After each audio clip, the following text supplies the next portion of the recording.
Sorry, it will be syllable. Okay, I told you कि अगर vowel है ना, ये ऑब्लिगेटरी, आई टोल्ड यू, अगर इसकी साइड कॉन्सोनेंट लगा हुआ है तो ये इसको हम बोलेंगे ऑनसेट। इसकी इस साइड अगर कॉन्सोनेंट लगा हुआ है उसको हम बोलेंगे coda. Make sure to know about these things. और ये जो कोडा और न्यूक्लियस है, मीन्स ये वाला कॉन्सोनेंट लास्ट वाला और ये वाला जो वॉवल है, ये दोनों अगर इनको एक टर्म का नाम दें तो ये राइम होगा। क्यों? फॉर एग्जाम्पल हम एक एग्जाम्पल देख लेते हैं। एग्जाम्पल है कैट, मैट, रैट, जो भी है। इसकी हम फोनेटिक ट्रांसक्रिप्शन करते हैं तो खेट। ओके, ये हम क्या देख रहे हैं कि ये देखें इसके अंदर वॉवल है ना, ये डिफ्थोंगा, ये वॉवल हो गया, ये वाला वॉवल हो गया, ये जो है ये कॉन्सोनेंट हो गया, ये कॉन्सोनेंट हो गया। तो ये देखे ना, ये सीवीसी बन रहा है ना, सीवीसी, कॉन्सोनेंट वॉवल कॉन्सोनेंट बन रहा है कि नहीं बन रहा। इस वाले को यानी सी को हम क्या बोलेंगे, ये ऑनसेट है। टा को हम बोलेंगे ये कोडा है, और ये जो है ये न्यूक्लियस है। ठीक है, ये फॉर्मूला देख लें। अब इंग्लिश क्या कहती है कि अगर ऑनसेट की पोजीशन पे 3 से ज्यादा कॉन्सोनेंट नहीं हो सकते, ये बहुत इंपॉर्टेंट बात है, 3 से ज्यादा होगी वो कोई वर्ड ही नहीं है इंग्लिश में। और कोडा पोजीशन पे 4 से ज्यादा कॉन्सोनेंट हो ही नहीं सकते। Okay, for example I am telling you,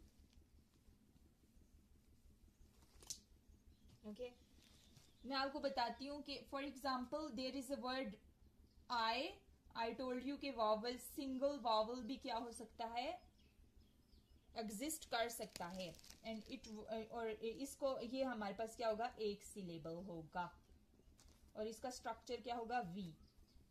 ये एक चीज हो गई। For example there is a word my, you know ना, माई भी वर्ड होता है। इसकी फोनेटिक ट्रांसक्रिप्शन करें मा ई, ये इसकी ट्रांसक्रिप्शन है।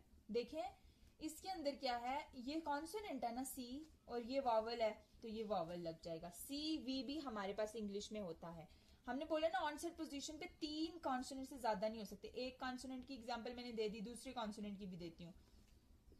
For example there is a word try, T R I, so C C V. Is it clear now? Now I'm giving you example of spray.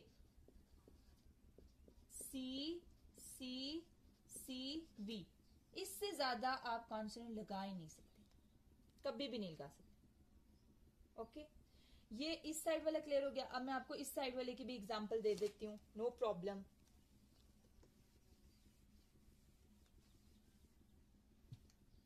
इस साइड वाले की मैं आपको एग्जांपल देती हूँ जिसमें हमारे पास आ जाता है, sorry, strength, STRENGTH।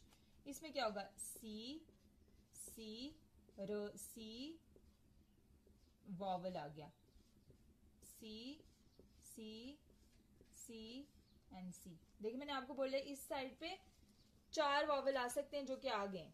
Clear? Is it clear now? उसके बाद मैंने आपको बोला यहां पर 4 आ सकते हैं, मतलब 3 भी आ सकते हैं, 2 भी आ सकते हैं। For example there is a word amps, see this is vowel ना, ये वॉवल है, और ये सारे 1 2 3 4 सी सी सी सी हो गया। उसके बाद हम एग्जाम्पल देते हैं किस चीज की, स्ट्रीम की, STREAM, स्ट्रीम। ये वॉवल है ना, ये कॉन्सोनेंट है, ये भी कॉन्सोनेंट है, कॉन्सोनेंट है, कॉन्सोनेंट है। देखें एक वाला भी हमारे पास एग्जिस्ट कर रहा है। मैं आपको 12th की एग्जांपल देती हूँ। 12th, C C V C C C. Is it clear now? इसी तरह से आप इस साइड पे 3 वॉवल भी लग सकते हैं, 1 भी लग सकता है, 4 भी लग सकते हैं, 2 वाला भी कोई लग सकता है, तो ये क्लियर हो जाएगा।